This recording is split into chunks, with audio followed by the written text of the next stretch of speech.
ನಮಸ್ಕಾರ ಎಲ್ಲರಿಗೂ ಹೇಗಿದ್ದೀರಾ? ನಾನಿವತ್ತು ನಿಮಗೆ ಮೊಟ್ಟೆಯನ್ನು ಹಾಕದಂಗೆ ಬಹಳ ಸರಳವಾದ ವಿಧಾನದಲ್ಲಿ ಕೇಕನ್ನು ಹೆಂಗೆ ಮಾಡೋದು ಅಂತೇಳಿ ತೋರಿಸ್ಕೊಡ್ತೀನಿ. ಎಷ್ಟು ಚೆನ್ನಾಗಿರುತ್ತೆ ಈ ಕೇಕು ಅಂತಂದರೆ, ನೀವು ಒಂದ್ಸಲ ಮನೆಯಲ್ಲಿ ಮಕ್ಕಳಿಗೆ ಮಾಡಿಕೊಟ್ರೆ ಅಥವಾ ನೀವೇ ಮಾಡ್ಕೊಂಡು ತಿಂದ್ರಿ ಅಂತಂದರೆ, ನೀವು ಯಾವಾಗನ ಪುರ್ಸೊತ್ತಾದಾಗ ಮತ್ತೆ ಮತ್ತೆ ಮಾಡ್ಕೊಂಡು ತಿಂತೀರ. ಅಷ್ಟು ಚೆನ್ನಾಗಿರುತ್ತೆ, ಅಷ್ಟೇ ಸರಳವಾಗಿದೆ. ಇದಕ್ಕೆ ಏನು ಅವನ್ ಇರಲೇಬೇಕು ಅಂತಿಲ್ಲ. ಹಾಗೆ ನೀವೊಂದು ಇಂಡಾಲಿಯಂ ಪಾತ್ರೆ ಇಲ್ಲ ಅಲ್ಯೂಮಿನಿಯಂ ಪಾತ್ರೆ ಇತ್ತು ಅಂತಂದರೆ, ಸ್ವಲ್ಪ ಮಂದವಾಗಿರೋದು ಅಂದರೆ ದಪ್ಪ ತಳದ್ದಿತ್ತು ಅಂತಂದರೆ ಆರಾಮಾಗಿ ಬಾಯಿಗೆ ಬೇಕಾದಂಥ ಕೇಕು ಬಿಸ್ಕತ್ತುಗಳನ್ನು ಮನೆಗೆ ಮಾಡ್ಕೊಂಡು ತಿನ್ಬೋದು. ಭಾಳ ಜನಕ್ಕೆ ಅನಿಸುತ್ತೆ, ಏನೊಂದು ₹50 ಕೊಟ್ಟರೆ ಬಸ್ಸಿಂಗಾಲಿ ಅಂತ ಕೇಕ್ ಬರುತ್ತೆ, ಸುತ್ತಲೂ ಎಲ್ಲರೂ ಕೂತ್ಕೊಂಡು ಕಡ್ಕೊಂಡು ತಿಂದು ಆರಾಮಾಗಿ ಮನೆ ತುಂಬ ನಡ್ಕೊಂಡು ಓಡಾಡ್ಬೋದು, ಇಷ್ಟೊಂದೆಲ್ಲ ತ್ರಾಸ ಯಾಕೆ ಮಾಡ್ಕೋಬೇಕು ಅಂತ ಅನಿಸುತ್ತೆ. ಆದರೆ ಒಂದು ತಿಳ್ಕೊಳ್ಳಿ, ನಾವೇ ನಮ್ಮ ಕೈಯಾರ ಯಾವುದಾದ್ರೂ ಒಂದು ಅಡುಗೆನ ಮಾಡಿಬಿಟ್ಟು ಅದೇನಾದರೂ ಸಕ್ಸಸ್ ಆಯಿತು ಅಂತಂದರೆ ಅದರಿಂದ ಸಿಗ್ತಕ್ಕಂಥ ಖುಷಿನ ನಾವು ಬೇರೆ ಎಲ್ಲೂ ಕೂಡ ತಗೊಳಕ್ಕಾಗೋದಿಲ್ಲ. ಅಷ್ಟು ಖುಷಿ ಅನಿಸುತ್ತೆ. ನಾವು ಜೀವನದಲ್ಲಿ ಹೊಸ ಹೊಸ ಕೌಶಲ್ಯಗಳನ್ನು ಕಲಿತಾನೆ ಇರಬೇಕು. ಹಾಗೆ ಹೊಸ ಹೊಸ ಅಡುಗೆಗಳನ್ನು ಕೂಡ ಕಲಿತಾ ಇರಬೇಕು. ಅದರಿಂದ ನಮಗೆ ಏನೋ ಒಂಥರ ಹೇಳೋಕ್ಕೆ ಸಾಧ್ಯ ಇಲ್ಲ. ಆ ಥರ ಸಂತೋಷ ಅಂತೂ ಸಿಕ್ಕೇ ಸಿಗುತ್ತೆ.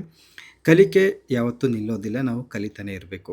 ಅದರಲ್ಲೂ ಹೊಸ ಹೊಸ ಅಡುಗೆಗಳನ್ನು ಕಲಿತಾ ಇದ್ದೀವಿ ಅಂತಂದರೆ ಅದು ಬದುಕಿಗೆ ಒಂದು ಹೊಸ ಚೈತನ್ಯವನ್ನು ಕೊಟ್ಟೇ ಕೊಡುತ್ತೆ.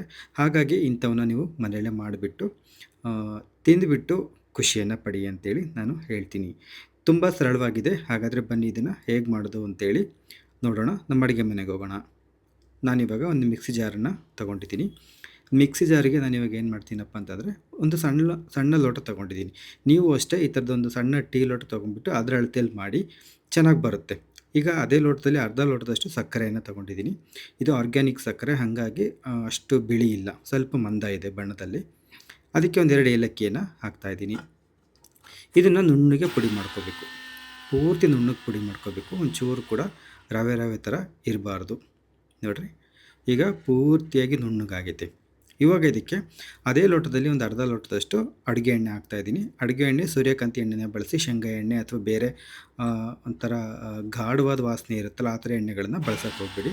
ಸೂರ್ಯಕಾಂತಿ ಎಣ್ಣೆ ಭಾಳ ಒಳ್ಳೆಯದು, ಅದರಲ್ಲಿ ಅಂಥ ವಾಸನೆ ಏನು ಇರೋದಿಲ್ಲ. ನೋಡಿ, ಎಣ್ಣೆಯನ್ನು ಹಾಕಿದಾದಮೇಲೆ ಅದನ್ನು ಒಂದು 60 ಸೆಕೆಂಡ್ಗಳ ಕಾಲ ತಿರುಗಿಸ್ಬೇಕು. ಅಂದರೆ ಅದನ್ನು ಚೆನ್ನಾಗಿ ನೊರೆ ಬರೋ ಥರ ಮಿಕ್ಸಿನಲ್ಲಿ ಗರಣಿಸ್ಬೇಕು. ಆಮೇಲಿಂದ ಇದನ್ನೊಂದು ಗಿಳ್ಳಿಗೆ ತೆಗಿತಾ ಇದ್ದೀನಿ. ಇದಕ್ಕೆ ನೀವೇನು ಮಾಡಬೇಕಪ್ಪ ಅಂದರೆ ಅರ್ಧ ಲೋಟ ಮೊಸರನ್ನ ಹಾಕ್ಕೋಬೇಕು ಜೊತೆಗೇ. ನಾನು ಸ್ವಲ್ಪ ಇದು ಮಿಕ್ಸಿದು ಮೇಲೆ ಸಿಡಿದು ಬಿಡುತ್ತೆ, ಸ್ವಲ್ಪ ಸರಿ ಇರೋದು, ರಬ್ಬರ್ ಹೋಗ್ಬಿಟ್ಟಿದೆ. ಹಂಗಾಗಿ ನಾನು ಮೊಸರನ್ನ ಸಪ್ರೇಟ್ ಹಾಕ್ಕೊತಾ ಇದ್ದೀನಿ. ನೀವೇನು ಅದನ್ನು ಸಪ್ರೇಟ್ ಹಾಕ್ಕೋಬೇಕು ಅಂತಿಲ್ಲ, ಜೊತೆಗೆ ಹಾಕ್ಕೋಬೋದು. ಈಗ ಅದೇ ಲೋಟದಲ್ಲಿ ಅರ್ಧ ಲೋಟದಷ್ಟು ಮೊಸರನ್ನ ಹಾಕ್ಕೊಂಡ್ಬಿಟ್ಟು ಇದನ್ನು ಅಷ್ಟೇ ಒಂದು 60 ಸೆಕೆಂಡು ಹಿಂಗೆ ಗರಣಿಸ್ತಾ ಇದ್ದೀನಿ. ನೀವು ಸಕ್ಕರೆ ಪುಡಿ, ಎಣ್ಣೆ, ಮೊಸರು ಒಟ್ಟಿಗೆ ಹಾಕ್ಕೊಂಡು ಒಂದು 60 ಸೆಕೆಂಡ್, 60ರಿಂದ ಒಂದು 70 ಸೆಕೆಂಡ್ ಈ ಥರ ಗರಣಿಸ್ಕೊಂಡ್ರಿ ಅಂತಂದರೆ ಸಾಕಾಗುತ್ತೆ. ಏನು ಭಾಳ ಹೊತ್ತೇನು ಅದನ್ನ ಗರಣಿಸ್ಬೇಕು ಅಂತಿಲ್ಲ. ನೀವು ಕೈಯಲ್ಲೇ ಇದನ್ನು ಮಾಡ್ಬೋದು. ಕೈಯಲ್ಲೇ ನೀವು ಇದನ್ನು ತಿರುತ್ತಾ ಇದ್ದೀವಿ ಅಂತಂದರೆ ಭಾಳ ಹೊತ್ತಾಗುತ್ತೆ. ಹೇಳಿಲ್ವಾ, ತಿಕ್ಲಿಡಿಯುತ್ತೆ ಅಂತೇಳಿ ಹಂಗಾಗ್ಬಿಡುತ್ತೆ. ಹಂಗಾಗಿ ಮಿಕ್ಸಿ ಜಾರಲ್ಲೇ ಮಾಡಿಕೊಂಡ್ರೆ ಒಳ್ಳೆಯದು. ಇವಾಗ ಮಿಕ್ಸಿದ್ಗೆ ಆಯಿತು, ಆ ಕಡೆಗೆ ಅದನ್ನ ಕುಕ್ಕರು ಬಡೀರಿ.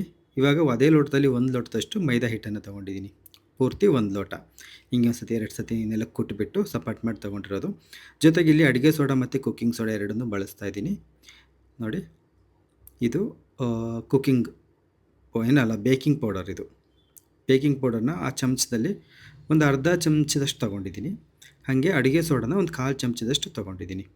ಬೇಕಿಂಗ್ ಪೌಡರ್ ಮತ್ತು ಕುಕ್ಕಿಂಗ್ ಪೌಡರ್ ಅಂತ ಹೆಂಗೆ ಕರಿತೀವಿ ಅದು, ಕುಕ್ಕಿಂಗ್ ಸೋಡಾ, ಅವೆರಡಕ್ಕೂ ಕನ್ಫ್ಯೂಸ್ ಆಗುತ್ತೆ. ಆಮೇಲೆ ಅದಕ್ಕೇ ಒಂದು ಲೋಟದಲ್ಲಿ ಇಟ್ಕೊಂಡಿದ್ವಲ್ಲ ಮೈದಾ ಹಿಟ್ಟನ್ನು ಹಾಕಿಬಿಟ್ಟು ಈ ಥರ ಜರಡಿ ಇಟ್ಕೊಳ್ರಿ. ಜರಡಿ ಹಿಡಿಯೋದು ಇಲ್ಲಿ ನಾವು ಮಾಡಲೇಬೇಕು. ನೇರವಾಗಿ ಹಿಟ್ಟನ್ನು ಅದಕ್ಕೆ ಹಾಕಬಾರ್ದು ಯಾವುದೇ ಕಾರಣಕ್ಕೂ. ಆಮೇಲಿಂದ ಇದನ್ನು ನಿಧಾನಕ್ಕೆ ಈ ಥರ ತಿರುಗಿಸ್ತಾ ಬರಬೇಕು. ಒಂದೇ ಡೈರೆಕ್ಷನಲ್ಲಿ ತಿರುಗಿಸ್ಬೇಕು. ಹೆಂಗೆ ಬೇಕೋ ಹಾಗೆ ಇದು ಮಾಡಬಾರ್ದು. ಆ ಕಡೆಗೆ ಒಂದ್ಸತಿ ಈ ಕಡೆಗೆ ಒಂದ್ಸತಿ ಹೆಂಗೆ ಬೇಕಂಗೆ ತಿರುಗಿಸ್ಬಾರ್ದು. ನಿಧಾನವಾಗಿ ಒಂದೇ ಡೈರೆಕ್ಷನಲ್ಲಿ ಇದನ್ನು ನಾವು ಕಲಿಸ್ಬೇಕಾಗತ್ತೆ. ನೋಡಿರಿ, ಈ ಥರ ಚೆನ್ನಾಗಿ ಕಲಿಸಿದ್ವಿ ಅಂತಂದರೆ ಮೊದಲು ನಿಮಗೆ ಸ್ವಲ್ಪ ಗಂಟು ಅಂತ ಅನಿಸುತ್ತೆ. ಆಮೇಲಿಂದ ಗಂಟುಗಳು ಏನೂ ಅನಿಸೋದಿಲ್ಲ. ಆಮೇಲಿಂದ ಇನ್ನೊಂದು ಸತಿ ಒಂದು ವಿಸ್ಕನ್ನು ತೊಗೊಂಡ್ಬಿಟ್ಟು ಇನ್ನೊಂದು ಸತಿ ಹಿಂಗೆ ಚೆನ್ನಾಗಿ 1 ನಿಮಿಷದಷ್ಟು ನಿಧಾನವಾಗಿ ಹಿಂಗೆ ತಿರುತ್ತಾ ಬರಬೇಕು. ಇದನ್ನು ಅಷ್ಟೇ ಸುಮ್ಮನೆ ಹೆಂಗೆ ಬೇಕೋ ಹಂಗೆ ತಿರುವಂಗಿಲ್ಲ, ಒಂದೇ ಡೈರೆಕ್ಷನಲ್ಲಿ. ನಿಮ್ಮ ಹತ್ರ ಏನಾದರೂ ಸ್ಪ್ಯಾಚುಲಾ ಅಂತ ಏನು ಕರಿತೀವಿ ಅದೇ ರೀತಿ ಇತ್ತು ಅಂತಂದರೆ ಕಟ್ ಆ್ಯಂಡ್ ಫೋಲ್ಡ್ ಮೆಥಡ್ ಅಂತ ಆ ಥರನೂ ಬೇಕಾದರೆ ನೀವು ಮಾಡ್ಕೋಬೋದು. ಇಲ್ಲ ಅಂತಂದರೆ ಈ ಥರನೂ ಕೂಡ ನೀವು ಇದನ್ನು ಚೆನ್ನಾಗಿ ತಿರುಗ್ಬೋದು. ನೋಡಿರಿ, ಇದು ರಿಬ್ಬನ್ ಕನ್ಸಿಸ್ಟೆನ್ಸಿ ಅಂತ ಕರಿತೀವಿ. ಈ ಒಂದು ಹದಕ್ಕೆ ಇತ್ತು ಅಂತಂದರೆ ಕೇಕು ಭಾಳ ಅಂತಂದರೆ ಭಾಳ ಚೆನ್ನಾಗಿರುತ್ತೆ. ಸ್ವಲ್ಪ ತೆಗೆದುಬಿಟ್ಟು ಅದಕ್ಕೆ ಹಿಂಗೆ ಬಿಟ್ಟರೆ ಅಂತಂದರೆ ಈ ಥರ ರಿಬ್ಬನ್ ಇರುತ್ತಲ್ಲ ಆ ಥರ ಬೀಳಬೇಕದು. ಒಂದು ಪಕ್ಷ ತುಂಬ ಗಟ್ಟಿ ಆಯಿತು ಅಂತಂದರೆ ಇನ್ನೂ ಸ್ವಲ್ಪ ಮೊಸರನ್ನು ಹಾಕ್ಕೊಂಡ್ಬಿಟ್ಟು ಸ್ವಲ್ಪ ತೆಳು ಮಾಡ್ಕೊಳ್ಳಿ. ತುಂಬ ತೆಳುವಾಗಿದೆ ಅಂದರೆ ಸ್ವಲ್ಪ ಮೈದಾ ಹಿಟ್ಟು ಹಾಕ್ಕೊಂಡು ಮತ್ತು ಈ ಒಂದು ಹದಕ್ಕೆ ಮಾಡ್ಕೊಳ್ಳಿ. ಆಮೇಲೆ ಕೇಕ್ ಮೋಲ್ಡ್ ಅಂತ ಬರುತ್ತೆ, ಅದಕ್ಕೆ ಸ್ವಲ್ಪ ಎಣ್ಣೆಯನ್ನು ಸುತ್ತ ಸವರಬೇಕು. ಸ್ವಲ್ಪ ಎಣ್ಣೆಯನ್ನು ಸವರಿದಾದಮೇಲೆ ಸ್ವಲ್ಪ ಮೈದಾ ಹಿಟ್ಟನ್ನು ಉದುರಿಸ್ತಾ ಇದ್ದೀನಿ. ಮೈದಾ ಹಿಟ್ಟನ್ನು ಉದುರಿಸ್ಬಿಟ್ಟು ನಾನು ಇಲ್ಲಿ ಯಾವ ಥರ ತೋರಿಸ್ತೀನಿ ಈ ಥರನೇ ಮಾಡಿರಿ. ಆವಾಗ ಮೈದಾ ಹಿಟ್ಟು ಎಲ್ಲ ಕಡೆ ಹೋಗುತ್ತೆ. ನಿಮ್ಮ ಹತ್ರ ಬಟರ್ ಪೇಪರ್ ಇತ್ತು ಅಂತಂದರೆ ಬಟರ್ ಪೇಪರ್ ಕೂಡ ಇದಕ್ಕೆ ಕಟ್ ಮಾಡಿ ಹಾಕ್ಬೋದು. ನಾನು ಸಾಧ್ಯವಾದಷ್ಟು ನಮ್ಮ ಹತ್ರ ಇರ್ತಕ್ಕಂಥ ಸಾಮಾನುಗಳಿಗೆ ಮಾಡಿ ತೋರಿಸ್ಬೇಕು ಅಂತೇಳಿ ನಾನು ಅದನ್ನು ಬಳಸಿಲ್ಲ. ಇದೇ ಆದರೆ ಬಳಸಿಲ್ಲ. ಈ ಥರ ಎಲ್ಲ ಕಡೆಗೂ ಆ ಮೈದಾ ಹಿಟ್ಟು ಚೆನ್ನಾಗಿ ಹರಡ್ಕೋಬೇಕು. ಆ ಥರ ಪುಡಿನ ಇದನ್ನು ಮಾಡಿದಾದಮೇಲೆ ಮೈದಾ ಹಿಟ್ಟನ್ನು ಇಲ್ಲೇನು ನಾವು ಮಾಡಿಟ್ಕೊಂಡಿದ್ದೀವಿ ಕೇಕಿಂದು ಹಿಟ್ಟು ಇದಕ್ಕೆ ಸುರಿಬೇಕು. ಇದಕ್ಕೆ ಹಾಕಿಬಿಟ್ಟು ಒಂದೆರಡು ಸತಿ ಹಿಂಗೆ ಟ್ಯಾಪ್ ಮಾಡಬೇಕು. ಏನಾದರೂ ಏರ್ ಗ್ಯಾಪ್ಸ್ ಇತ್ತು ಅಂತಂದರೆ ಅದು ಹೋಗುತ್ತೆ. ಆಮೇಲಿಂದ ಕೈಯಲ್ಲಿ ಹಿಂಗೆ ಸ್ವಲ್ಪ ಹಿಂಗೆ ಇದು ಮಾಡಿರಿ, ತೀರಾ ಹಂಗೆ ಇದು ಮಾಡಬೇಕು ಅಂತಿಲ್ಲ. ನೋಡಿರಿ, ಬೇಕಿಂಗ್ ಪೌಡರು ಮತ್ತು ಕುಕ್ಕಿಂಗ್ ಸೋಡಾ ಅಥವಾ ಕುಕ್ಕಿಂಗ್ ಪೌಡರ್ ಅಂತ ಏನಿದೆ ಅದನ್ನು ನಾವು ಸ್ವಲ್ಪ ಜಾಸ್ತಿ ಹಾಕ್ಕೊಂಡ್ರೆ ಇನ್ನೂ ಚೆನ್ನಾಗಿ ಉಬ್ಬಿ ಬರುತ್ತೆ. ನಾನು ಅಷ್ಟೊಂದು ಜಾಸ್ತಿ ಹಾಕಿಲ್ಲ ಇಲ್ಲಿ, ಸಾಕು, ತೀರಾ ಭಾಳ ಏನು ಉಬ್ಬೋದು ಬೇಡ ಅಂಥೇಳಿ ಆದಷ್ಟು ಸ್ವಲ್ಪ ಕಡಿಮೆನೇ ಹಾಕ್ಕೊಂಡಿದ್ದೀನಿ. ಈ ಥರ ಹಿಂಗೆ ಸ್ವಲ್ಪ ಟ್ಯಾಪ್ ಮಾಡಬೇಕು, ಮಾಡಿದರೆ ಏರ್ ಗ್ಯಾಪ್ಸ್ ಎಲ್ಲ ಹೋಗುತ್ತೆ. ಇವಾಗ ಏನು ಮಾಡಬೇಕಪ್ಪ ಅಂತಂದರೆ ಒಂದು ದಪ್ಪ ತಳ ಇರ್ತಕ್ಕಂಥ ಅಲ್ಯೂಮಿನಿಯಂ ಅಥವಾ ಇಂಡಾಲಿಯಂ ಪಾತ್ರೆನ ತೊಗೊಂಡ್ಬಿಟ್ಟು ಅದನ್ನು ಪ್ರೀ ಹೀಟ್ ಮಾಡಬೇಕಾಗತ್ತೆ. ಈಗ ಒಲೆ ಹಚ್ಬಿಟ್ಟು ಒಂದು 10 ನಿಮಿಷ ಅದನ್ನು ಬಿಸಿ ಮಾಡಿರಿ. ಸಣ್ಣ ಊರಿಗೆ ನಾನು ಜೋರು ಉರಿ ಇಟ್ಬಿಟ್ಟು ಸ್ವಲ್ಪ ಬಿಸಿ ಮಾಡಬೇಕು. ನಾವು ಹೆಂಗೆ ಅವನ್ನೆಲ್ಲ ಪ್ರೀ ಹೀಟ್ ಅಂತ ಮಾಡ್ತೀವಿ ಅದೇ ಥರ ಇದನ್ನು ಅಷ್ಟೇ ಬಿಸಿ ಮಾಡಬೇಕು.